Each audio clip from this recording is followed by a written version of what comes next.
solo round, I will be discussing, well, let's just get right into it. The objective for this podcast. On a more personal level, the reason I'm doing this at all,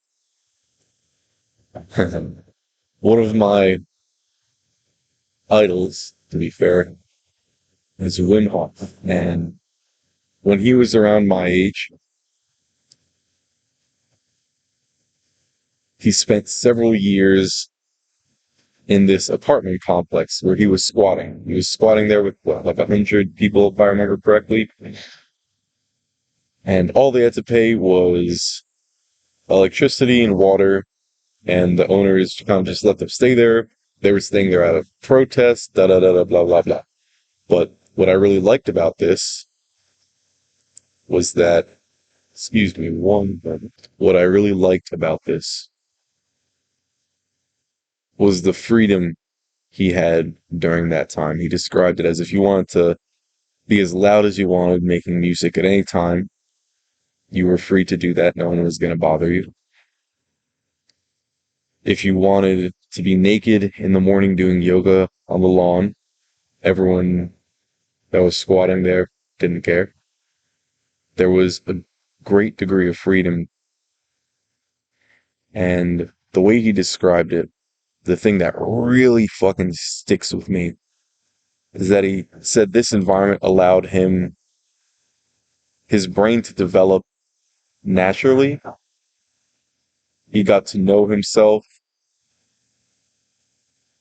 in a very deep way without having very many social restrictions, pressing and molding him to do this, that, or the other. And through this route of natural expression, great freedom in doing what he wants, he spontaneously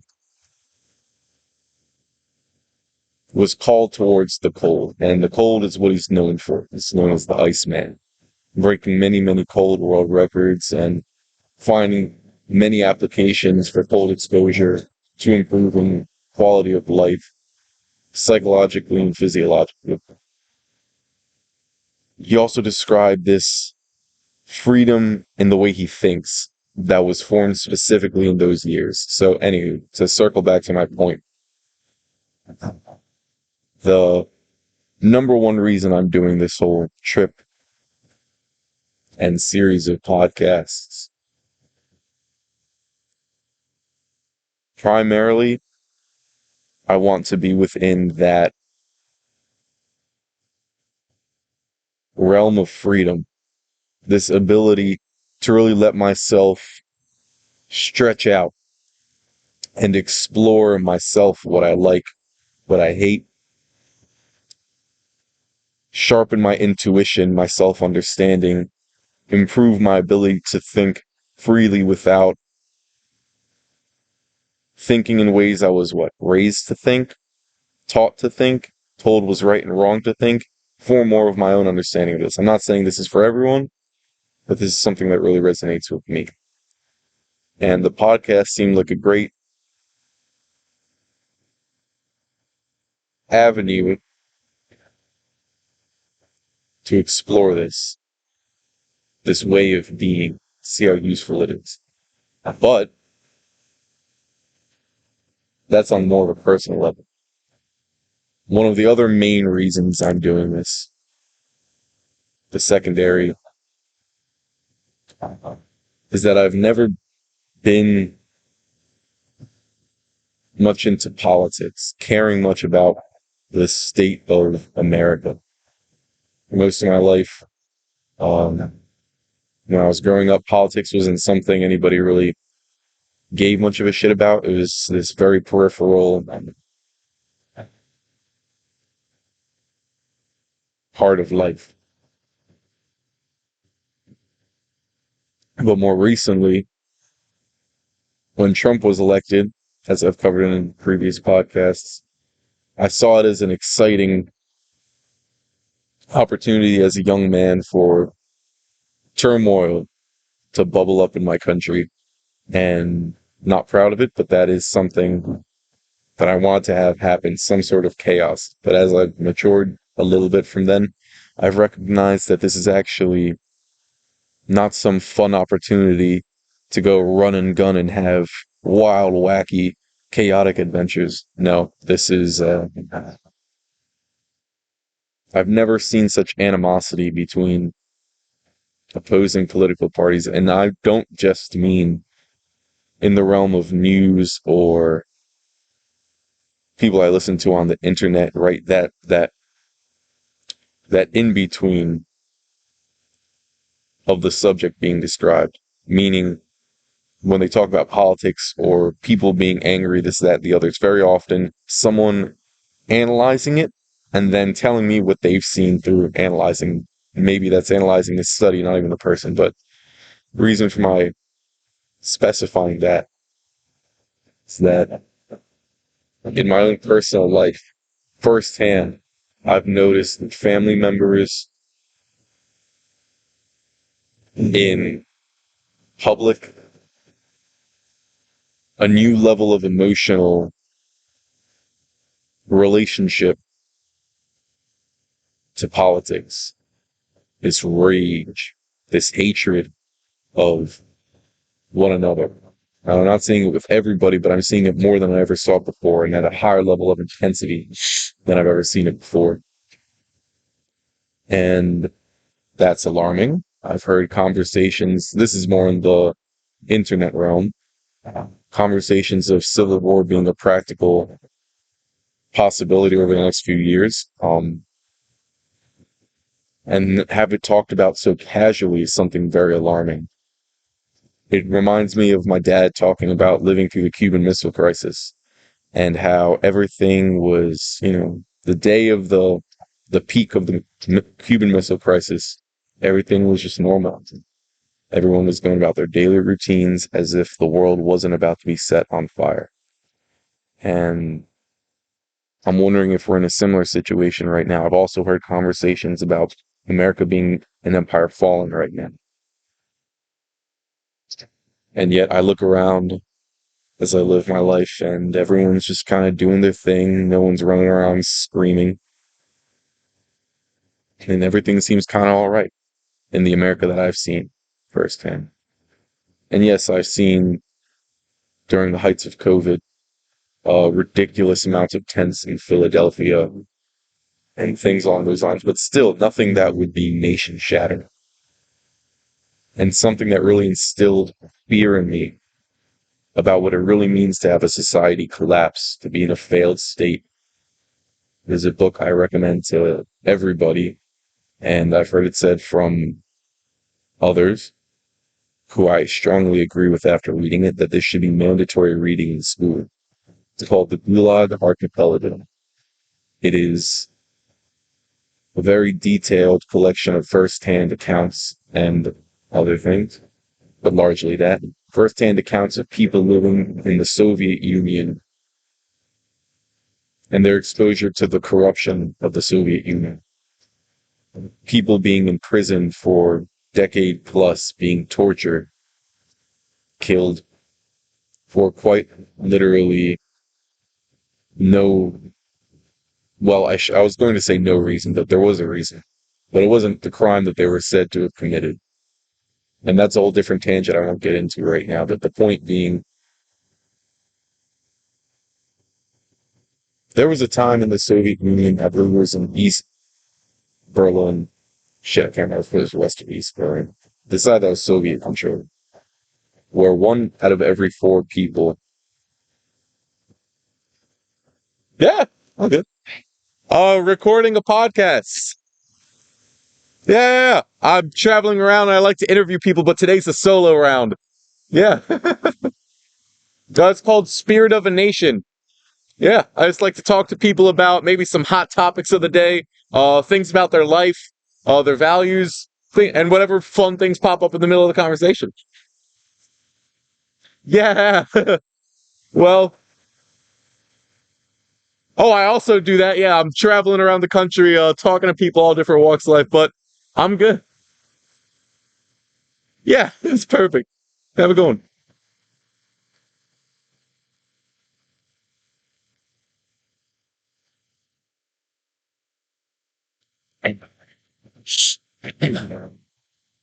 Just a lady asking me if I'm okay and what I'm doing.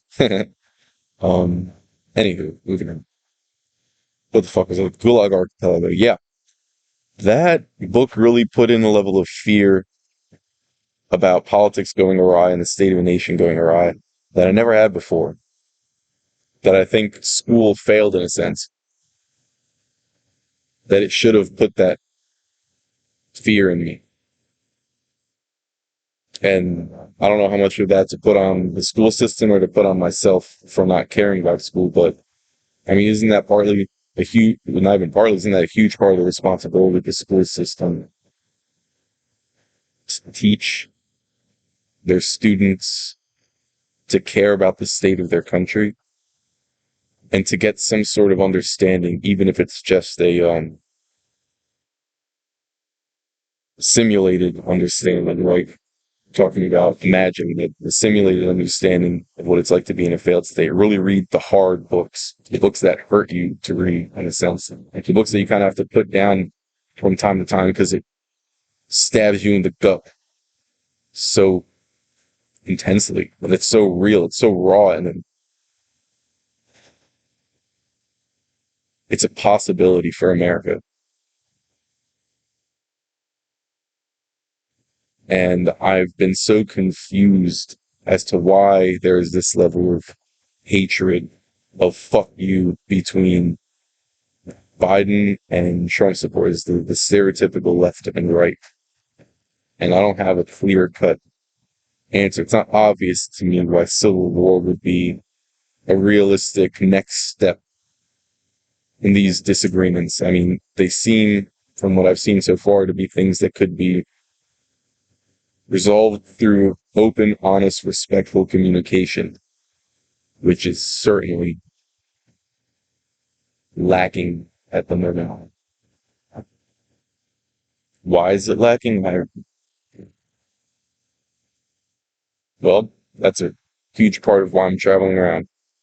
And so I've allowed myself one out of every four podcasts for the next 5 months to be a solo. Because as it turns out, I'm pretty scared shitless of talking to people, strangers. And so to set up this next few months in a way that I will actually do, I've given myself that bit of leeway. But I will be speaking to everyone from police chiefs to homeless folks to your average blue collar worker and so on and so forth. But anyway, that is two whys what I'm doing. Is one, self-understanding development, figure out how to form my best life, and two, figure out what the fuck is going on in America.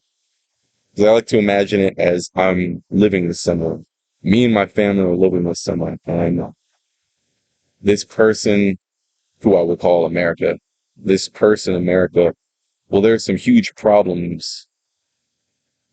Sorry, let me start that. If I were going to move in with my family, with someone else, what would I want to know about? What would I need to know about? What would have to be the minimal um necessary requirements of their character to actually move in?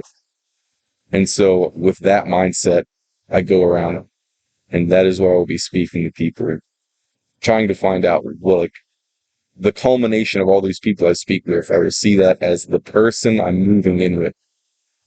And then, whether I want to help improve the quality of that person, whether I want to leave and not live with that person, whether I want to just, oh, they're fine. It's that blown out of proportion.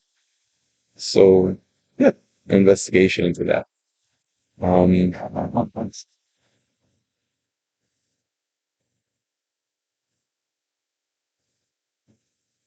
but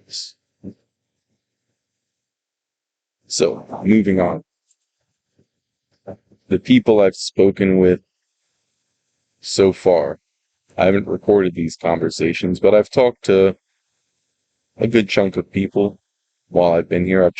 Spoken with a police officer. I stopped at a police precinct and I was asking one of the officers a few questions. What's his relationship like with his community and police in that area in general? And his answer was good. And the area I happened to be in at the time was an affluent area. And so there was not very much violent crime. It was usually something very small. Maybe a mom with dementia got out of the house and was wandering and doing weird shit. Maybe someone is on a smoking in public and needs to stop. It's very small issues, nothing that will require great force to stop. And he said, no, people here, they wave to me when I drive by, I wave back. There's a very good relationship with them here. And that was a shock for him because for a very long time he worked in an area where that was not the norm. It was very much fuck the police in that area. And from his viewpoint, the main reason behind that was crime was much worse in the area he worked in before. It was not an affluent area, and he needed to use force, much more aggressive force to stop a lot of the crimes he saw. It would be more muggings you're finding out about, murders, rapes, things that slap on the wrist doesn't cut it. And I was asking him, okay, what do you think it would take to have the relationship in an area like that be a good one between the community and the police force? And he said there's a program, I forget the specific wording of it, but the essence of it was, excuse me, he would travel or other police officers and not enforce laws, just have positive interactions with the community. Maybe he sees kids playing basketball and they stop and they go play with them. They just maybe they knock on random houses and just ask how are we doing? What can we do better? What do you think of us? And why? And I don't want to get the picture of an on-duty police officer instead of going to stop crime and keep the peace. They're playing basketball. No, this was a separate unit specifically to improve relations. And that was an interesting idea. And he gave me the phone number and connection, not phone number, the place to find a police officer who he said was rising through the ranks and was doing a really good job of improving relationship in a very bad area between the police and the community.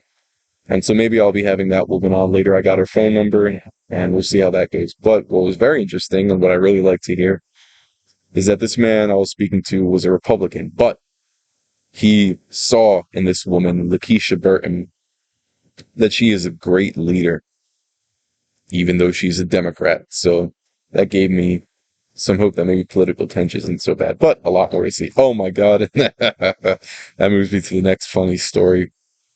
So I'm at a bar, right? Um, Before I go in, I see a lot of bikers there. So I'm like, all right, I can't just look at the nice, fluffy duffy part of America.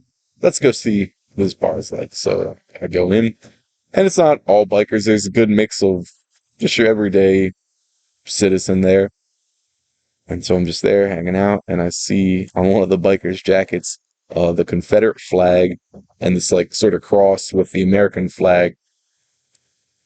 And I'm like, all right, because I don't really see that sort of stuff from in Jersey. And on the opposite side of his jacket was the Cookie Monster, like literally the face of the Cookie Monster eating a cookie. So I'm just sitting there looking at this.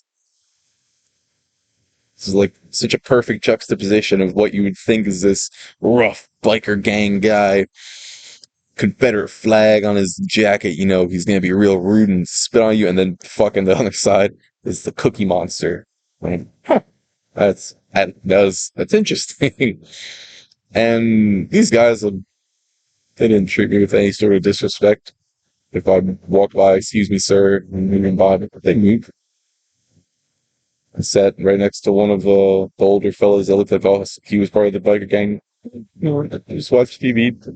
So maybe this wasn't a very harsh biker gang. I'm willing to accept that. Maybe just chill guys. But that was funny because it would be like, honest jacket, bulletproof, right? They just say that in bold print. Whole lot of like pro gun shit, Confederate flag, and fucking clicking out. So anyway, moving on. In that same bar, uh, what seemed to be a very young man, fresh out of college, came up and started talking to me, and his job was something to improve the aquatic climate near the coastline. And what was really cool, I thought, was I often feel this tension when I talk about these hot topics, controversial issues like climate change, for example. And here's this guy confidently, loudly speaking openly about the fact of climate change and what he's doing to help it right next to these biker guys. And there's no tension in the air when he's talking about it. I don't feel like someone's gonna jump up and smack him over the head like, that shit's a fucking Democrat lie, you motherfucker. So that's something that was making me wonder, like, how much is this tension, political tension, blown out of proportion? Maybe not, but that at least gave me some food for thought. So yeah, that guy was really nice. We had a great conversation, and that was over. I ended up talking with this older woman, um, but that's less interesting to talk about. Anywho, Church of 1122. I met this group of old folks at a little Thai restaurant while I'm eating. I heard them talk about this huge church that they go to out of the corner of my ear, so I just kind of dipped into their conversation, asked them where it was, if I can join the service, because I'm very interested in going to houses of worship and just studying it, getting to know it. It's interesting to me. And so they tell me about it, tell me when they're going to be on, and to meet them there. So I go, I meet them there, and Jesus Christ, no pun intended, this place held like 3,000 people. Imagine a Walmart that was remade to be a church, and then they added a second story to that already enormous building. Yeah, they had Christian rock playing. The pastor came out. The pastor was a very down to earth, at least it seemed that way. So the pastor seemed like a stereotypical man's man, the blue collar kind of. He had like jeans on and plaid shirt. He had some tattoos. I think they were religious tattoos, but he had tattoos, like bald head, big beard. Was making analogies with football and things along those lines. So he was a grounded guy. It wasn't like when I go to the sermons and they speak in Latin or sing in an ancient tongue or speak about these old stories in a very archaic, confusing way. Like this is very clear cut, easy to understand what he was getting at in these stories. And so that was very cool. I got that guy, sent him some questions to see if he responds. I'll let you guys know if he does. But anyway, I go out to dinner later, or to breakfast with these old folks. They treat me to a breakfast, and we have this conversation that jumps from everything to the Jetsons and how crazy technology's improved. They used to have like these phone lines where you'd get on and you'd hear 5 other people in your community having conversations, and it'd be like, okay, can you hang up? Like, I want to make a call. And somehow it was all connected weirdly. Um, and we get to this one conversation. They're talking about critical race theory, which I don't look into it very much. It doesn't seem very important to me. It seems more like one of those hyped up stories that, at least in my life, hasn't had much practical effect. So I haven't looked into it much. But when they were talking about it, they used terminology to refer to African American people, and that term in itself irritates me because I don't call people European American or Hispanic Latin American. Like, what if I were my ancestors in the last generation were living in Nigeria, but for the majority of generations before that were living in Europe, so I'm white. but my last ancestor was from Africa, but you wouldn't call me African American. It's fucking weird. I don't know if it annoys me. But anyway, so they talk about, yeah, and the blacks want to talk about, and just that term in itself, like, hit me, because where I'm from, Jersey, it's not, yeah, it's not talked about like that. It's usually with much more politically correct tiptoe way, but that's how they refer to it. And that kind of hit me, but I keep listening because they're very respectful the whole way through. And essentially, they're talking about the problem of bringing up history and changing the narrative to demonize white people, but not just white people of the past and slavery, but to also put that burden onto modern white people, and they had a problem with that. Da da da da da. And I don't know much about the issue, but if the issue is solely becoming racist towards white people in the way that white people were towards black people in the past, that in itself, I'll parse that out, call that an issue.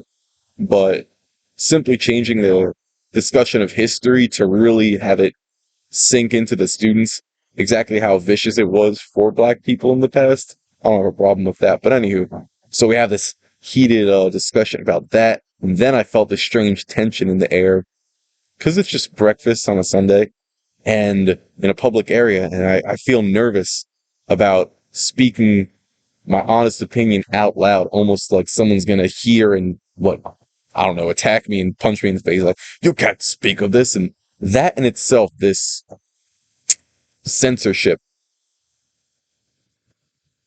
of my honest beliefs on this opinion, which seems like an important discussion. I hate that. I really do. I hate the impulse to censor myself because what I will say might offend some people in the area. I fucking hate that. I want to be in, I want to reach a place where I can speak very candidly about this and really any other hot topic. And as long as I do it in a respectful way, I don't see what the problem is.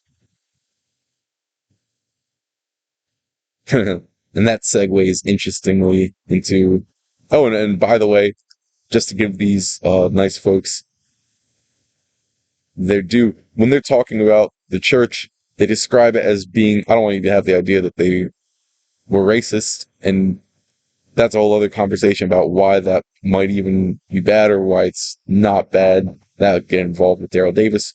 Putting that aside for a second, they welcome anybody into the church, whether, as they described it, gay, straight, of any race, any political party, doesn't matter. We welcome anybody into this group. That I really love. Even if we have disagreements on these issues, they can see as something higher than that. This religious good, which for a long time people have seen as the greatest good that one can aim at in life, what religion aims at. And they're willing to put aside all those other issues to live in harmony with people. And they weren't, because I told them up front, like, I don't believe in Christianity, but I like to understand it. I like to investigate it in a sense. I like to go to many different houses of worship because I love the core of religion insofar as we try to understand how to live well. I love that. Anywho, this segues nicely into the Joe Rogan controversy, which has been popping up over the past few days and weeks. Now, I don't usually follow any of the controversies that are popping up on the daily or the hot topics. I don't really give a shit because I find that very often it does not affect me or people I care about in a direct way, and rarely even in an indirect way. But anyway, I've started to look more at Fox and CNN to see what they talk about, what's on their agenda, what do they see as important. And I saw both of them talking about this Joe Rogan controversy. And it was the use of the N-word on Joe Rogan's past podcasts. And that this somehow makes him an illegitimate voice. Now, the first thing to say is that a week before this, or like 2 weeks, very recently before this became the scandal, he was in hot water about having people on his podcast who agreed with many of the mainstream vaccine narratives about them being completely safe and that everyone should take them. And the people that he had on that were opposing views or at bringing up very important questions about the safety and whether or not everyone should be using these vaccines. These people weren't just schlubs off the street. One of these guys was heavily involved in the creation of several mRNA vaccines, which, if I understand correctly, that is the sort of vaccine that is currently being made. Highly decorated, highly credible guy. Here, real quick. Find his name. Dr. Robert Malone, MD. Let's see. Let's read the credentials first. The inventor of the 9 original mRNA vaccine patents, originally filed in 1989, has close to 100 peer-reviewed publications, which have been cited over 12,000 times. So, okay, this man was kicked off of, I think, Twitter and LinkedIn for having discussions and opening questions about whether or not everyone should be using the current vaccines, whether they're safe. That's a separate issue. And then, very interestingly, about a week or so after those controversies, because Spotify didn't kick Joe Rogan off despite a lot of pressure. Shout out to that, because I think it's important to have opposing views on these subjects, even if a lot of them are wrong. But that's a very interesting discussion about what to do about the incredible volume of false information being spread on the internet and the dangers of that and what to do about it, which is an important conversation. I think there are strong arguments for the start of censorship, more intense censorship. I don't agree with a lot of them, but they're there and I think they should be there. Anyway. And then a week or so after that scandal controversy was brought up, it was brought to light. They were discovered the times Joe Rogan had used the N-word on his podcast in the past. Okay, a couple things to say about that. One, those had been around for many years and were never brought up as a problem until now. And David Goggins has a post that says this much more eloquently than I think I will, but it's worth saying here anyway, because he hit it right on the nose. The issues about race that were brought up, the issues about it, were only brought up after and probably in all likelihood because of these vaccine issues.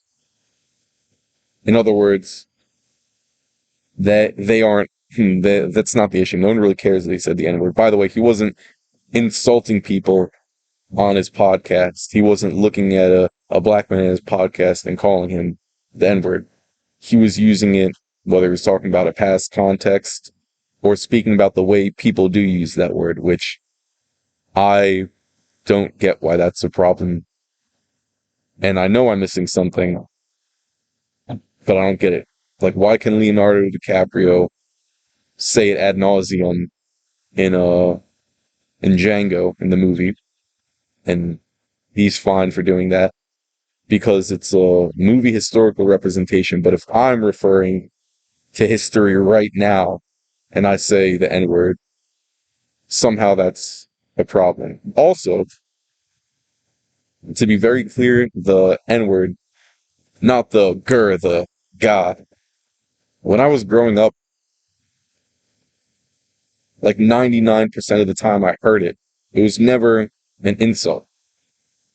It was either in a song where people are talking about their friends, their homies, or I'm that blank, or what's up, my blank, fill in the space. And sometimes, to be frank, it's a very widely used word. If there's a gangster rap that says, I'ma kill you, blank. He's not saying it to lessen the person because they're black. The word has evolved. It's become and continues to become something different. Also, huge amount of the time I've heard it was just by kids in lobbies, not talking about race. And the point of me saying this is that it's really been a different word in my life. The only times I've heard it used in a racist connotation are on the news if someone's talking about it or in a movie. And that's only been like, I'll say like 1 to 5% of the time.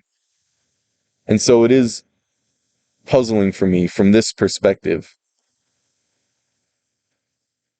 to understand why can't anybody say it, especially considering we say it all the time in our head.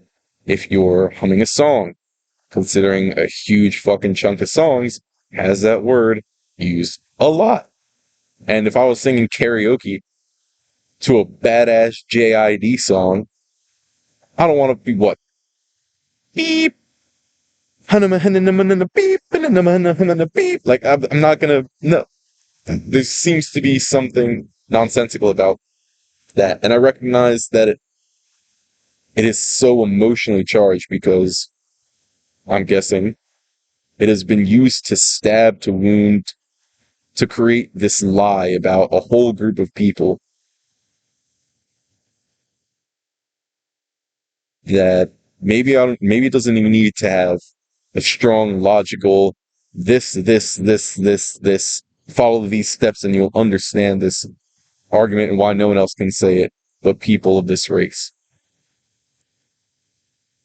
I'm guessing it has to do much more with the feeling associated with it, even if that feeling can't be put very strongly into words at the moment. And if it can be, I would love to sit down with someone and have them explain it with me or message me afterwards and explain it to me because I don't get it. Why can't everybody say it? And I don't mean say it in an insulting context. That's fucked up. I think that's wrong, especially the GER version. I think that version is, as Richard Pryor said, it never existed. The blank GER. It was never a thing that existed. It was always a lie. Anywho. But yeah, to try to bring this up to defame Joe Rogan, to remove his credibility, even though it's been years after he said most of these things in context where he wasn't insulting people, or at least he wasn't seeking to through. I'm sure many people are insulted by the use of him saying it, and he apologizes for saying it, and a lot of people, even that support him, say he was wrong that he said it. Anyway, I don't get it, but there's a lot that mainstream media is saying about themselves.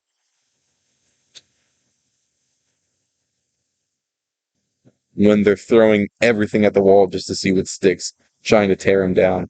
And the amount of love I saw on the internet, also probably because I'm a bit in an echo chamber of pro Rogan, because I follow a lot of people that also end up liking him. Jocko, Goggins, Lex Fridman, so on and so forth. You're not going to knock him down. It's too much of a tight-knit community surrounding him. Like genuine love and respect, trust. Yeah, they're gonna knock him down. It seemed to me more of like a last ditch effort to get views, to do whatever they can to like, all right, what's the new platform that's taking away a lot of our viewers, a lot of podcasts, who's the most popular podcast? Joe Rogan. So if we can say something that's associated with his name in a way that'll stir up the waters. Maybe they'll get us more views and more money. Because a lot of mainstream media, aside from fascinatingly enough during Trump's presidency, they've been consistently and quickly losing a lot of money.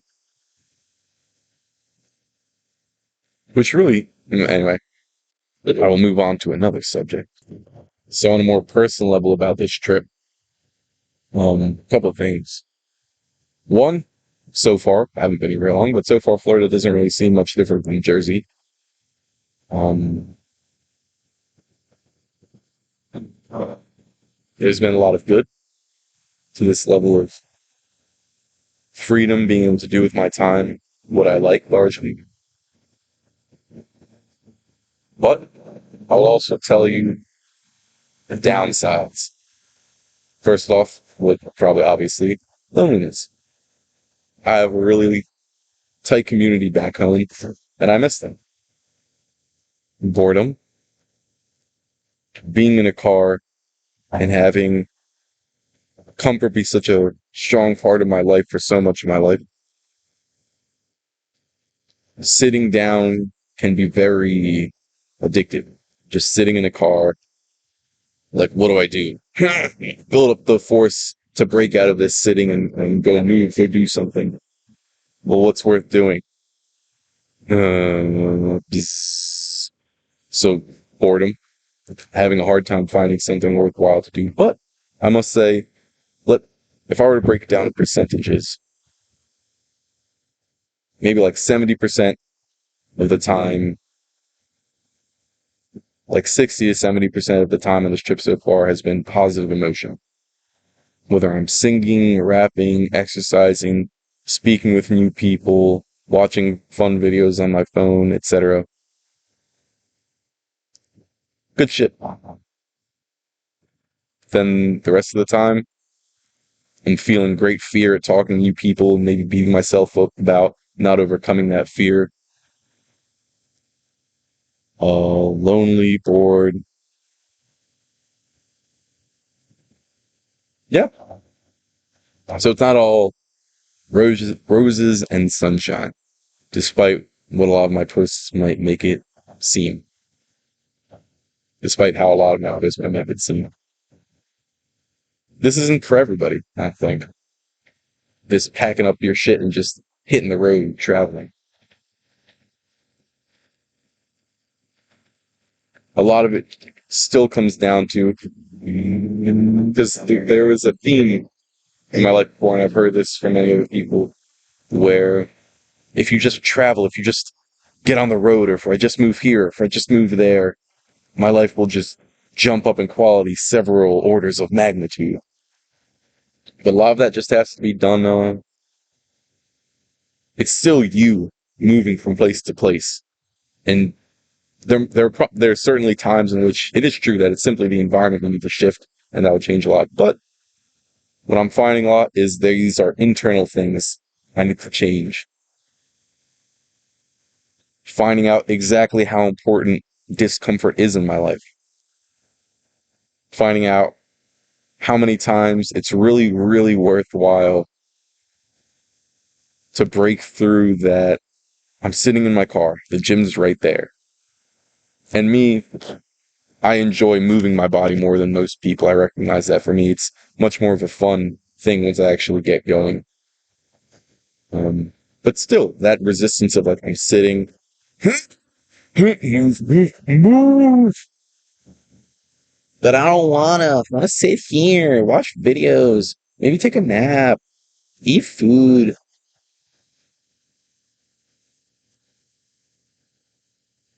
Finding out how often that comfort can kill you. And that this is something I've covered ad nauseum in the past, but I'd like to talk about it even more.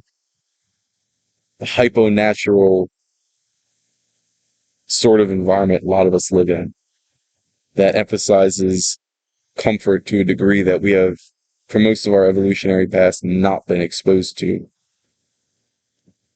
The fact that I don't have to move for food or out of fear of being attacked by something. And that was a lot of the reason why we moved in the past, and that kept us ridiculously fit relative to most people nowadays. And so now it's to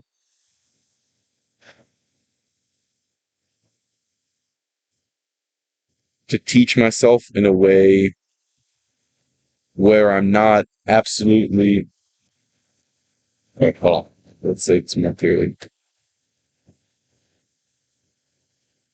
There's a way to introduce this habit of exposing oneself to discomfort such that you're not like, oh God, this sucks so much. I fucking told you it sucks. I knew this feeling. I should have trusted it in the past. The feeling that told me it was sucking. I should just sit and do what I want to do. And that comes a lot from, I think, pushing yourself too much. So a lot of just getting to know yourself, knowing exactly how much you should push yourself before it's not worth it anymore. Things I've covered before, how to ride the wave. And even then, here, I'll give you an example of pushing past the wave. Maybe sometimes instead of balancing perfectly on that, I'm not so calm that I'm just bored. I'm not so afraid that I'm paralyzed. I'm in a nice in between of like stimulated moving forward. I like that for the majority of things I do in my life. But from time to time, I do like to give myself these challenges. For example, I'm at the gym. I see a pretty girl doing a workout. And all right, ask her for a number. She's almost certainly going to say no. That's fine. That's not the point of this. The point of this is to experience that fear, move forward despite the almost certainty of rejection and the fear of that entire feeling. And it's like I was hypnotized and the body just freezes and working myself up for like a half hour, not creepily like staring at her. I'm doing a separate workout, but in my head, it's whirring, it's whirring, it's whirring, it's bzzz, trying to get me to move. And she goes away and I never end up talking to her. And there were all these arguments popping in my head, like, it's gonna creep her out, it'll ruin her workout. And a lot of that's true, right? But there was something bigger there. There was something like, okay, it's more important to break through this level of fear because fear has been something that has reduced the quality. Not being able to overcome fear, not being brave, has been a huge source of a lot of misery in my life.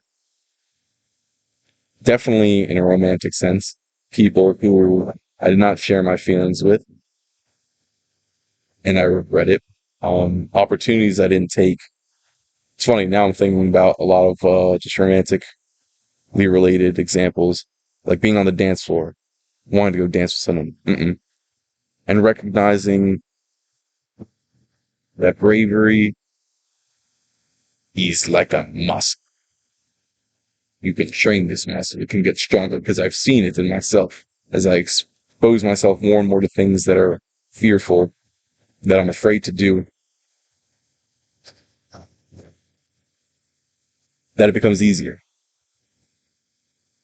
And also, this is a great opportunity when you expose yourself to things like that to practice self-talk. The talk in your, the talk you have with yourself. That's super important. And the combination, hold on. Getting bored, rambling. Okay, I want to close off with this. Because one of the biggest goals of the last few years of my life has been, what are the principles, what are the rules, the tools that can be used to improve one's quality of life?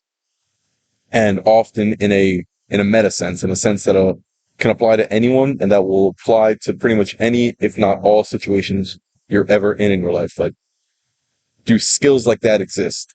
If so, what are they? How do you get them? Okay, one, having a pretty fundamental understanding of psychology, right? This is the ology of you. This is the study of you, your mind, your race, your species. Not your race, sorry, your species. How do you operate? How do you and your types of people operate? What gets them going? What riles them up? What makes them sad, happy, so on and so forth. Understanding that, at least in like the basics. that can be very helpful. Understanding the literal knowledge. Breathing. Understanding how much breathing can affect one's emotional state. That there's, yes, sir. Commercial. I'm gonna mess you up. Not at all. And same to you. I hope I'm not like in the background. At the moment, it's just a solo round where I'm talking about. As you can see, maybe I'm been living out of my car, traveling around the country, and just talking about the experience I've had so far. But I also love speaking with people from all walks of life. Like, what's your life story? What are your thoughts on some hot topics? Things like that. Dude, this is a commercial for an app that's a free and open speech, no censorship app where people it's group messaging and live interactive podcasting. Oh, I love it. What's it called? Relevant. Relevant? Cool. Yeah, we're live on the market now, and we're about to make a big push. Just signed Mike Tyson as our celebrity spokesperson. Fuck yeah, man. That's a good one. It's out, but Relevant. You said relevant? relevant. All right, man. Yeah. I'll look it up. Maybe I'll start posting on there. Is that the XE? The Vixia HFG50. I've got that game. I got the HS. What's up, bro? What's up, man? Good. Good. I have much of a camera, so I have that one for when I go hunting. I film my hunts with that. Oh, that company's beautiful, man. You and bro. It's in the podcast. Yes, sir. The theme, I want to understand the soul of America. So I'm just I talk to its people. Maybe we'll talk about some hot topics going on. Maybe some things about their life story. Whatever fun things pop up in the conversation, I usually like to stick in. Those usually lead to something important about themselves. So yeah. Just traveling, man. Just appealed to me as I was driving around, and I'm like, I'm going to stop here. Oh, fuck yeah. I love it. Hell yeah, I've been soaking it up. Well, Alex, nice to meet you, man. Relevant. I gotta remember that shit. Shout out to app Relevant, platform for very open speech and podcasts. As I was just speaking to some gentlemen involved with this company, I am now gonna look that shit up because this is fucking worth keeping. Alright. So to close up, a couple of tools for improving quality of life. Okay. The ones I covered before. Breathing. Yes. Understanding the importance of how breathing can affect your emotional state, how directly connected it is. Whether it's you're very anxious, you want to cool it down. Slow, very long, slow, stretched out breaths.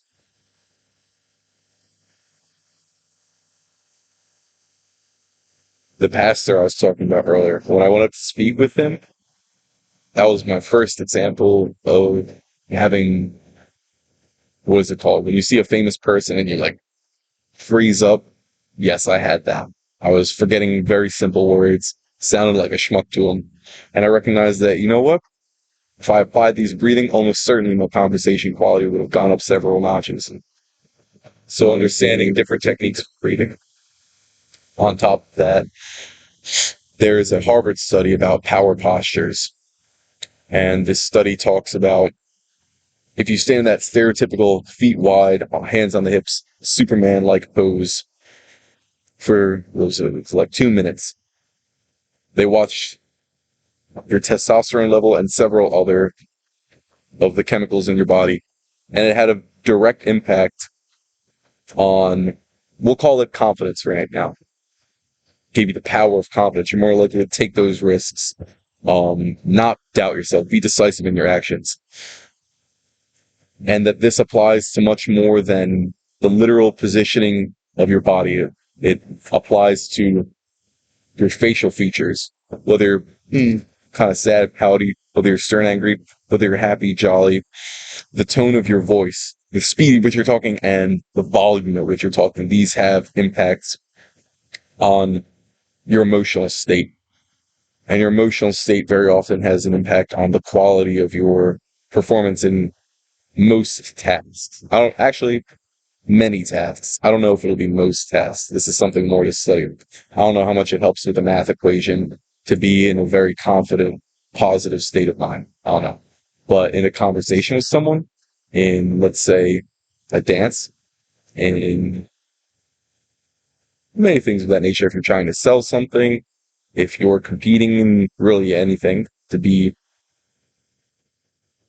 in that state of mind, generally helpful. Moving on. Yes, the self-talk in your head, the principles of tone, volume, speed of your voice, the specific words you're using, that will also affect the state of your mind. Being able to think clearly, rationally, practicing that skill, maybe through writing, through trying to, I don't know, pick anything that interests you, any topic. Write something about it, something important about it. Let's say you like basketball. You like this team. Why do you like this team? And as you refine your ability to clearly describe anything, that will help your ability to think about things more clearly, more rationally, which then helps you speak more clearly and rationally, which generally helps you understand reality more clearly and therefore navigate your way through reality to get what you want more easily. Those are some of my tips to leave you with. Alex Atkins. I talked about myself in the third person. I should probably not make a habit of that.